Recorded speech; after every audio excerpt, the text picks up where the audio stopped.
தாய் தமிழ் உறவுகளுக்கு வணக்கம். கம்யூனிஸ்ட் கட்சிக்கு ஒரு மேயர் பதவி. கம்யூனிஸ்ட் கட்சிக்கு ஒரு மேயர் பதவி என்ற தலைப்பில் இந்த காணொளியை காண்கிறோம்.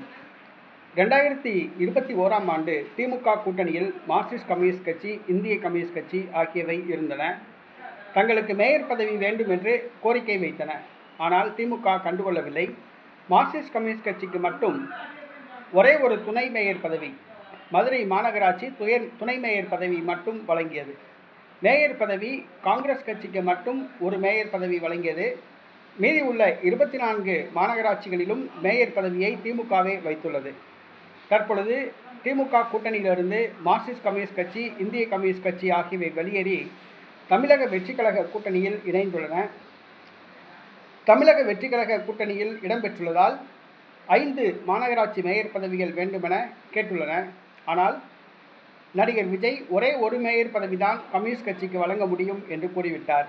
தற்பொழுது ஒரு மேயர் பதவியை வாங்கி கொண்டு போட்டியிடுவதா அல்லது கூட்டணியிலிருந்து விலகுவதா என்று கம்யூனிஸ்ட் கட்சிகள் திணறிக் கொண்டுள்ளன. கண்டிப்பாக திமுக கூட்டணிக்கு செல்வதற்கு வாய்ப்பில்லை. அதிமுக, பாஜக கூட்டணிக்கு செல்வதற்கும் வாய்ப்பில்லை. ஆக ஒரே ஒரு தொகுதியை வாங்கி கொண்டு, ஒரு மேயர் தொகுதியை வாங்கி கொண்டு உள்ளாட்சி தேர்தலில் தமிழக வெற்றி கழகத்துடன் போட்டியிட கம்யூனிஸ்ட் கட்சிகள் தயாராகி வருகின்றன.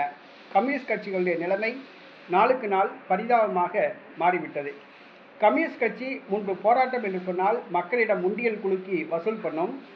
ஆனால் திமுக, அதிமுகவுடன் கூட்டணி அமைத்த பிறகு பெட்டி வாங்கும் கலாச்சாரத்துக்கு கம்யூனிஸ்ட் கட்சி மாறிவிட்டது என்பது உண்மை.